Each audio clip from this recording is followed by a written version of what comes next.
U.S. government is operating with secrecy above congressional oversight with regards to UAP. In a universe teeming with unanswered questions, the subject of unidentified flying objects, or UFOs, has perennially fascinated mankind. These enigmatic appearances have consistently ignited discussions regarding alien existence and the likelihood of visits from other dimensions to Earth. David Grusch, a whistleblower endowed with confidential insights, has now ended his silence, bringing to light astonishing discoveries about contemporary UFO events and the broader UFO mystery. What remarkable revelations has this U.S. Air Force intelligence officer shared? Join us on this captivating adventure as whistleblower David Grusch finally breaks the silence on recent UFO sightings. Chapter 1.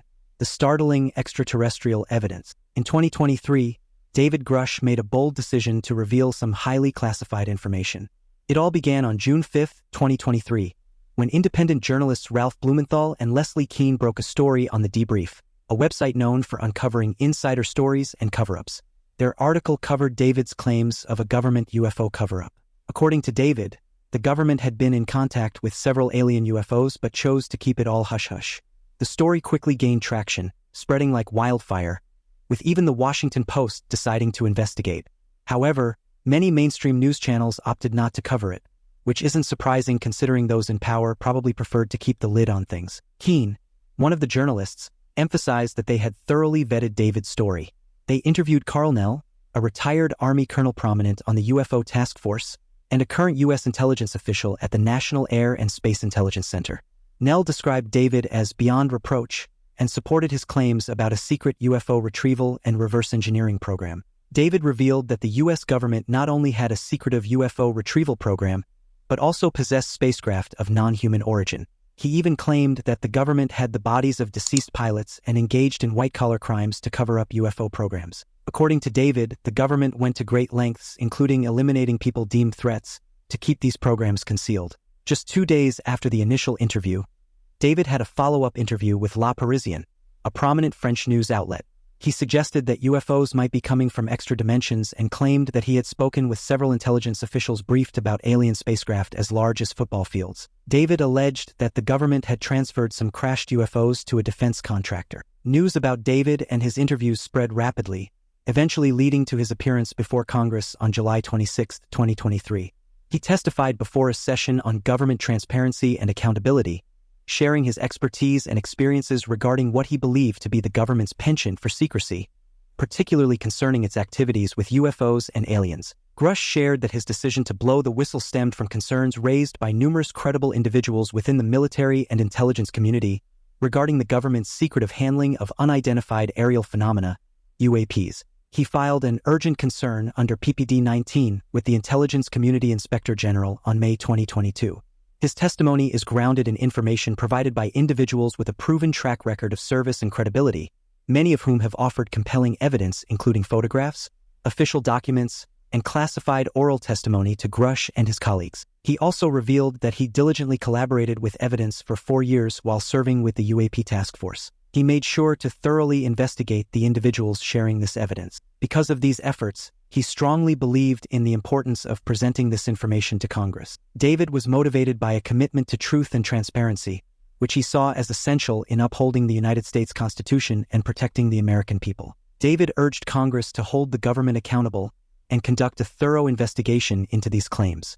As he stood under oath, he spoke to the facts as they had been relayed to him. David mentioned that he had conducted interviews with over 40 witnesses over 4 years. According to these witnesses, the government had indeed been involved in a long-term program focused on retrieving and reverse engineering unidentified aerial phenomena, UAP, that had crashed.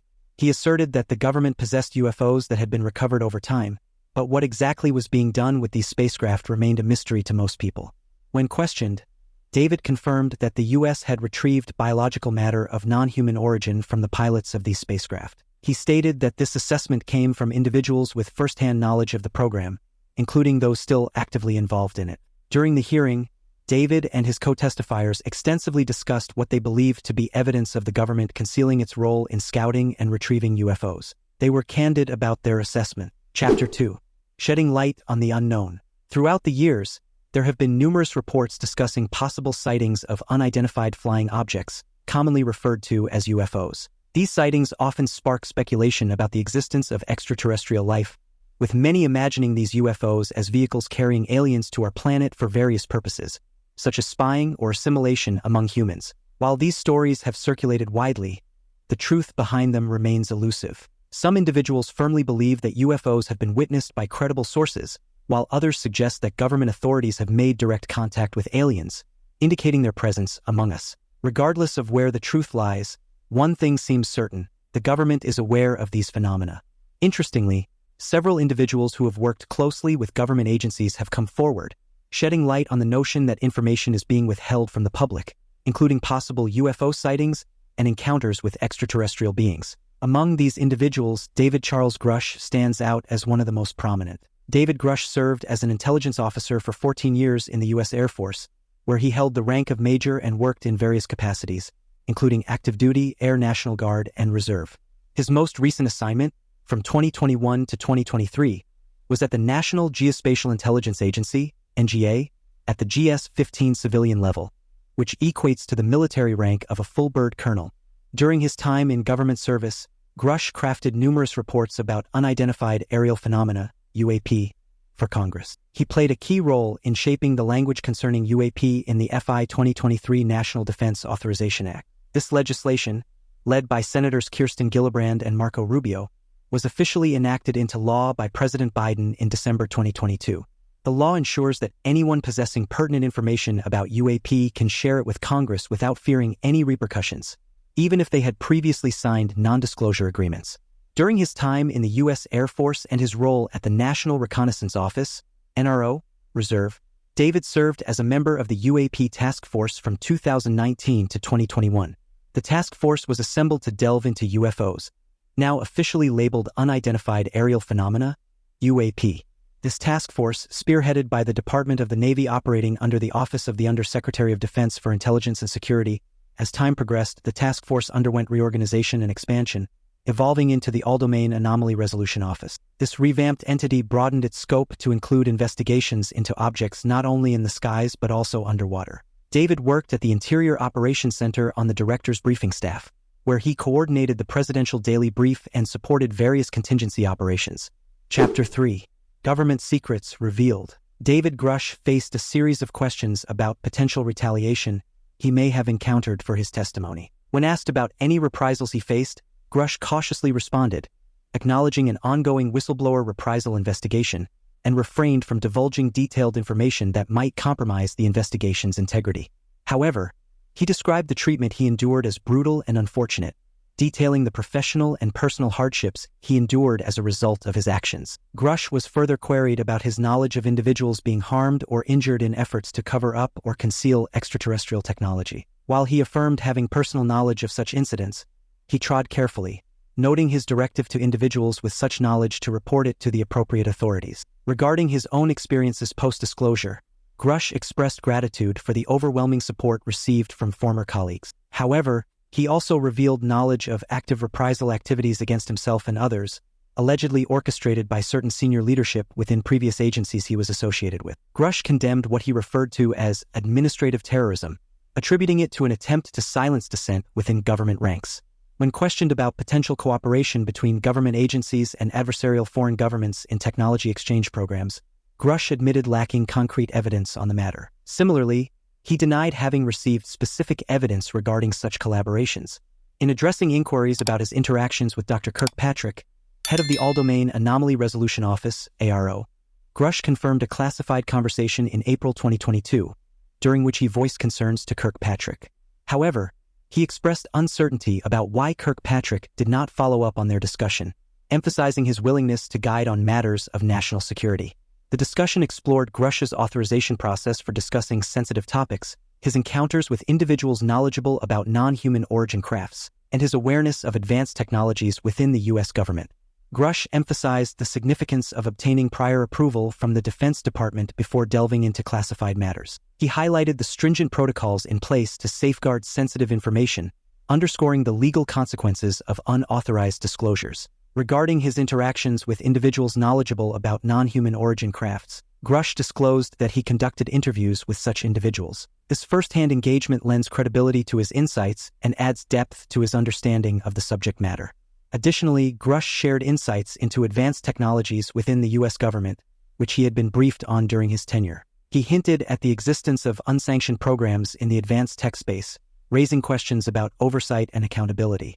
The conversation also touched upon the issue of overcharging by U.S. corporations for technology sold to the government. Grusch suggested that such practices may involve the misappropriation of funds, adding complexity to government procurement processes. Furthermore, Grusch discussed satellite imagery and its role in capturing events of interest, including potential crash sites of UFOs. His background in physics and experience at the National Geospatial Intelligence Agency provided him with unique insights into the interpretation of satellite imagery. When questioned further about the existence of evidence about non-human or unexplained intelligence, Grusch indicated that such awareness dates back to the 1930s. However, he refrained from divulging specific names or titles of individuals with first-hand knowledge, citing the sensitive nature of the topic. Grusch emphasized the existence of special access programs covering this information, hinting at their ability to evade oversight. Despite being questioned about the initiation and authorization of these programs, he remained tight-lipped, citing confidentiality concerns. Regarding security clearances required for access to these programs, Grusch clarified that individuals with top-secret or sensitive compartmented information clearance are typically eligible. He debunked the notion of anything above the classification of special access programs, highlighting the delineation of classification levels outlined in Executive Order 13526. Grusch mentioned that authorization decisions for programs like Title 10 and Title 50 are typically made by a group of senior executive officials, both within and outside the government. However, he refrained from disclosing the involvement of private corporations or the amount of taxpayer money invested in these programs. When questioned about the possibility of a government disinformation campaign regarding UAPs, Grusch hinted at a long-standing effort to diminish public interest in these phenomena. He urged further exploration into various titles, programs, departments, and regions to uncover more information on these secretive programs. Chapter 4. Revelations and Government Oversight. In the conversation between David and Joe, David recounted the intense nature of the very first UFO discovery. However, he highlighted the uncertainty surrounding it, such as who found the UFO and its dimensions. Despite his insights, David couldn't provide clear details or the natural progression of events. Yet, he confirmed that this marked the U.S. government's initial encounter with a UFO, sparking immediate interest in its potential. While David couldn't confirm if it was the absolute first, it was undoubtedly among the earliest, nearly a century ago. The UFO was brought to a location within the United States, prompting efforts to comprehend its nature. This endeavor began with understanding the situation at hand, similar to the approach taken during the Manhattan Project. Secrecy over the past 90-plus years, this initiative evolved into a reverse engineering program, aiming to glean insights from the technology discovered. While not all discoveries directly contributed to technological advancements, they inspired innovations in various classified programs for national defense. Essentially, this discovery heightened the U.S. government's awareness of extraterrestrial life and the potential for harnessing alien technology through reverse engineering. However, David's ability to elaborate further on these matters was significantly restricted. He clarified that any sensitive information related to U.S. government activities, intelligence, or military affairs must undergo scrutiny by the Department of Defense's Office of Pre-Publication and Security Review, a standard procedure for individuals with security clearances. When it comes to writing about certain topics, like gardening, there's no need for special approvals. But if you're delving into military or intelligence matters, it's a whole different story. You've got to submit your work for review. It's a bit of a dilemma for the reviewing office. They're mainly focused on security, not on endorsing the content. Similar to any author writing about Navy SEALs, the review process ensures that no sensitive information or classified details are revealed. If they find something that needs to be kept secret, they'll ask you to rewrite it and resubmit. They won't specify which agency flagged the issue, but they'll tell you what needs to be changed. Essentially, they're checking to see if there's any classified material that slipped through. Despite these limitations, David still shared some fascinating information. He mentioned that there have been over 10 UFO crashes since the first one, nearly a century ago. Additionally, he revealed that his findings were endorsed by Harry Reid, a prominent politician. Reid, a former Democratic senator from Nevada and Senate Majority Leader during the Obama administration, was part of the Gang of Eight, a select group of congressional leaders with high-level security clearances. David had a meeting with Reid just 9 months before his passing, seeking his insights on the matter. This meeting shed light on Reed's perspective on UFOs, offering valuable insight from someone with extensive political experience and security clearance. He served as the majority leader in the Senate. "That's a big deal," David exclaimed. So, there was David sitting in Harry Reid's living room, along with some other witnesses right beside Reid. He wanted to pick Reid's brain about something. You see, Reid had supported the ADA program, which looked into places like Skinwalker Ranch. David wanted to know, why did Reid allocate $22 million to the Defense Intelligence Agency, DIA, and Bigelow Aerospace for this? So, in Reid's living room, Reid tells David straight up, "Yeah, we had UFO material. I tried to get access for years, but was denied." It was mind-blowing. Here was the former majority leader confirming something huge to David. Interesting, David mentioned that Senator Reid had been kept in the dark about substantial UFO or alien material for years. But he also said that Reid had weekly calls with President Joe Biden, and he planned to bring up the topic with him. Sadly, Reid passed away 9 months later, cutting off one of David's most important leads. Still, even after Reid's passing, David managed to uncover more information. For instance, he learned that Lockheed Martin, a major defense contractor, had been deeply involved in reverse engineering technology from UFO crash sites. Reid even disclosed this in a New Yorker article in May 2021. It was a big revelation and shed light on why he had been pushing for access to classified information for so long. Now it's time for today's subscriber pick. In the dead of night, beneath a sky set in shadows, David Grusch found himself at the heart of a mystery. For years, he had carried the weight of classified knowledge, burdened by the truth that had been kept hidden from the world. But tonight, everything changed. As the moon cast its ethereal glow over the desolate landscape, David stood alone, his eyes fixed on the horizon. It was here, in this remote corner of the world, that he had witnessed the unthinkable. UFOs soaring through the heavens with an otherworldly grace. For too long, David had remained silent, bound by oaths of secrecy and the fear of reprisal. But now, as the whispers of conspiracy grew louder, he knew that the time had come to speak out. With every word he uttered, the darkness seemed to recede, replaced by a glimmer of hope. The truth, once obscured by shadowy schemes, now stood revealed in the stark light of reality. As David's revelations echoed into the night, the world held its breath, poised on the brink of discovery, for they were here. Whistleblower David Grusch finally broke silence on recent UFO sightings, and with David's courageous act, their existence could no longer be denied. Chapter 5. Shocking Evidence of Extraterrestrial Life. David quickly rose to prominence as one of the most sought-after figures in America, with everyone eager to hear his revelations. It seemed as though he had uncovered one of the nation's most astonishing secrets. His appearances on various platforms, including BBC Radio 4's The World Tonight, captured widespread attention. Alongside his attorney, he reiterated his claims about the U.S. government's possession of both intact and partially intact alien vehicles. However, it was his interview on The Joe Rogan Experience, the world-renowned podcast hosted by Joe Rogan, that truly made waves. Rogan's platform has gained immense popularity for providing a space for unconventional views, and David's revelations fit right in. As word about David and his claims spread, it was no surprise that he was invited to Rogan's podcast. During the interview, David delved into various aspects of UFO sightings and government involvement in concealing evidence of alien contact. He highlighted that the first documented UFO sighting dates back to 1933 in Italy, though he hinted that there might have been earlier incidents. The sighting described a UFO resembling a lenticular disc, similar to two dinner plates fused with a protruding bubble on top.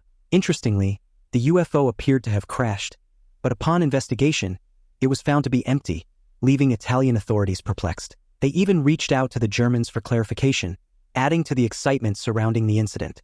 These details were uncovered by Italian researchers who discovered original documents previously withheld from the public. They slapped a gag order on the press, and Mellini even called up the Germans, asking them to take a look. Surprisingly, the Germans denied any ownership of the mysterious object but agreed to investigate alongside the Italians. This incident suggests a curious possibility, hinted by David, that the Axis powers may have united at the start of World War II to protect a secret alien discovery in Italy. While this theory may seem far-fetched, it's not entirely implausible to think they would go to extreme lengths, even sparking a global conflict to safeguard their find. This notion ties interestingly with the tale of Operation High Jump and the rumored Nazi UFOs in Antarctica. For those unfamiliar, Antarctica stands as one of the world's last unexplored frontiers, with its frigid expanses and minimal human habitation.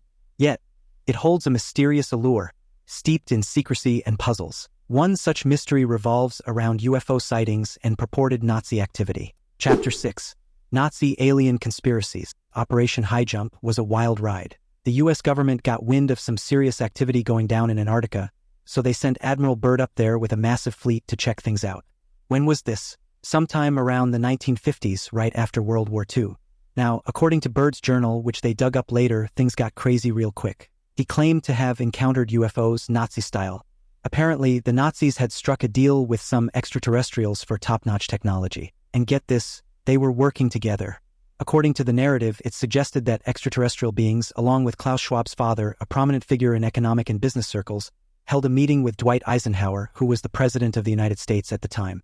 They laid down the terms: either play nice or face the consequences. Eisenhower supposedly agreed to let them do experiments, but only in certain spots like our national forests. Here's where it gets even weirder. Some individuals, mostly of German descent and exceptionally bright, vanished without a trace. Some link this to the Nazi alien tales, even suggesting time-traveling Nazis. Sounds wild, but conspiracy buffs are deeply invested. Various conflicting factions exist, but this only scratches the surface. The remarkable advancement of German engineering is fascinating. Consider automotive giants such as Audi, Volkswagen, Mercedes, and BMW. Notably, BMW's involvement in crafting engines for Nazi fighter planes during World War II, exemplified by their production of the BMW 801D piston radial aircraft engine in Germany in 1939, underscores their historical significance. The collaboration between IBM and Nazi Germany is extensively documented in the book IBM and the Holocaust, which offers insight into their strategic alliance. This collaboration, delineated by the title's directness, reveals the depth of their involvement. Exploration expeditions to regions such as Neuschwabenland in Antarctica prompt speculation about potential connections to extraterrestrial entities. Some conjecture that this proximity to alien encounters may influence certain individuals' choice of attire, such as space-themed attire. Furthermore, discussions extend beyond the mere acquisition of power and wealth. They delve into the realm of spiritual warfare. Despite possessing substantial resources, these entities seek not only control but also a means to influence consciousness, manipulating individuals on a deeper level. They might be doing it consciously, or perhaps they're driven by economic motives, which inadvertently leads to a spiritual battle. Because, in essence, everything boils down to a spiritual conflict. It's perceived as evil beings operating at a lower frequency, engaging in deals with criminal entities. This may sound ambiguous, but the direction is understood. Caution is taken not to delve too deeply into unconventional territory too quickly, but an openness to explore these concepts further remains. Chapter 7. The Truth of Ancient Aliens. When the US government needs help understanding strange alien weapons and technology, they turn to Lockheed. David's discovery reveals several key points.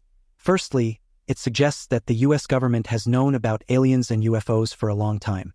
This knowledge has been closely guarded, with only a select group of people and companies aware of it. The secrecy extends from high-ranking government officials to defense contractors and beyond. The discussion about UFOs and alien life is not new. Humans have long been curious about our history and origins. While there is a commonly accepted narrative about human evolution, David is not alone in his belief that humans have encountered aliens. Another expert, Graham Hancock, shares similar views. Hancock, a British researcher and author, suggests that aliens may have played a significant role in Earth's history, possibly predating humans. Hancock's work has been criticized by mainstream scientists. He proposes that an advanced civilization existed during the Ice Age, shaping human origins and civilization. This civilization may have met a catastrophic end, similar to the fate of the dinosaurs. However, a few survivors likely passed down their knowledge to early humans. Graham Hancock also suggests that early human cultures received input from non-human sources. Many cultures have stories of interactions with beings like elves, nymphs, and gods. Hancock argues that these beings were what we now call aliens. To support his claims, Hancock points to monuments like the Pyramids of Giza. These ancient structures are part of the 7 wonders of the world, yet their builders remain a mystery. While most people attribute the pyramids to the ancient Egyptians, Hancock disagrees. He believes aliens played a role in constructing these monumental structures. In a 2002 episode of The Joe Rogan Experience, Hancock discussed his theory that the pyramids show signs of advanced alien technology. For example, the granite used in the Great Pyramid was transported over 500 miles to the construction site. The King's Chamber, with its massive granite blocks weighing 70 tons each, showcases remarkable craftsmanship. Egyptologists often claim that ancient Egyptians moved heavy blocks using wet sand to reduce friction. While this method may work on ground level, it becomes impractical 350 feet above the ground in places like the King's Chamber. The mystery remains. How did they manage to lift and transport these massive stones to such heights? It suggests a lost technology, hinting at a forgotten era where advanced knowledge and technology were commonplace. This leads to the speculation of an ancient apocalypse that wiped out any traces of alien knowledge and technology from our planet. Such an event could explain the lack of records detailing the origins of the pyramids and their construction methods. Graham Hancock explores this idea in his Netflix documentary Ancient Apocalypse, where he searches worldwide for evidence of ancient alien civilizations predating human history. As further evidence, Hancock refers to the Pharaoh's medallion, a significant ancient Egyptian artifact discovered years ago. The medallion features a large crest believed to belong to Akhenaten, a renowned pharaoh married to Queen Nefertiti and father of King Tutankhamun. Observers noted a strange figure above Akhenaten's face on the medallion's crest. While some argue it depicts Akhenaten worshipping Aten, the Egyptian sun god, others believe it suggests something more mysterious. Some argue that the figure depicted on the pharaoh's medallion might represent Nefertiti herself. However, Graham Hancock proposes a different interpretation, that it portrays an alien being. This raises intriguing questions. Could it be that these aliens influenced the construction of the pyramids? And if so, what other knowledge did they impart to Akhenaten and the ancient Egyptians during that time? Now, you might be wondering why we don't hear more about these theories. Well, similar to David, Graham believes there's a broader conspiracy among mainstream figures to conceal the truth about our world. By keeping the majority of the population in the dark, these individuals can safeguard the secrets of our planet's history. The history of our world is a vast and complex subject that could take years to fully explore. With each discovery, we uncover a treasure trove of knowledge. What do you think of David Grusch's revelations about UFOs? Let us know your thoughts in the comments below. I'll see you in the next video.